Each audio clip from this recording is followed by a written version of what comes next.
Hello, good morning, good afternoon, good evening sa inyong lahat. Andito po ako sa aking hardin sa harapan ng aking bahay. Hindi po makalabas ng bahay kasi po napakalakas ng hangin. Inaantabayanan ko baka magliparan ang bubong ng bahay namin. Hindi, bira lang po. Tinitinan ko lang po kasi ang itsura ng hardin ko na malakas ang hangin. Baka yung mga buto na halaman ko baka tumalbog pagliparan. Nagtanim pa naman ako. Ayan po, tingnan niyo po mga masyadong mahangin, pati yung bubong sa biranda namin umaalog, pati po yung curtain sa biranda namin hinahangin, napakalakas, maingay. Ayan, pinapakita ko po sa inyo ang aking lugar sa ayan po sa vlog. Yan po ang hardin ko.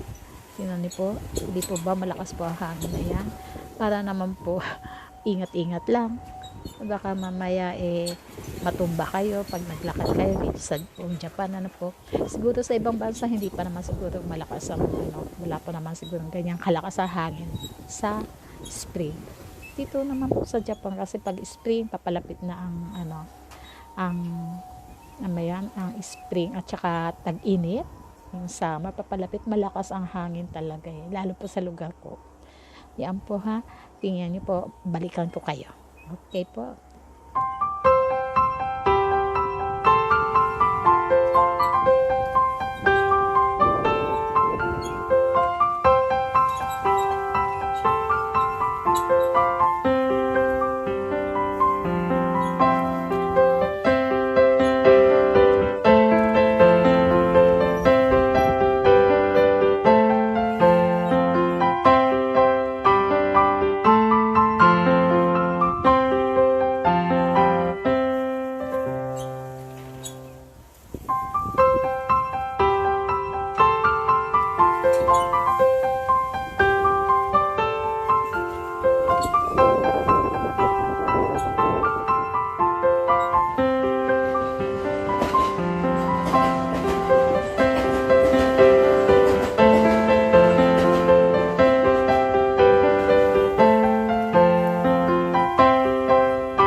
Nakita nyo naman po ang video, napakalakas na ang hangin.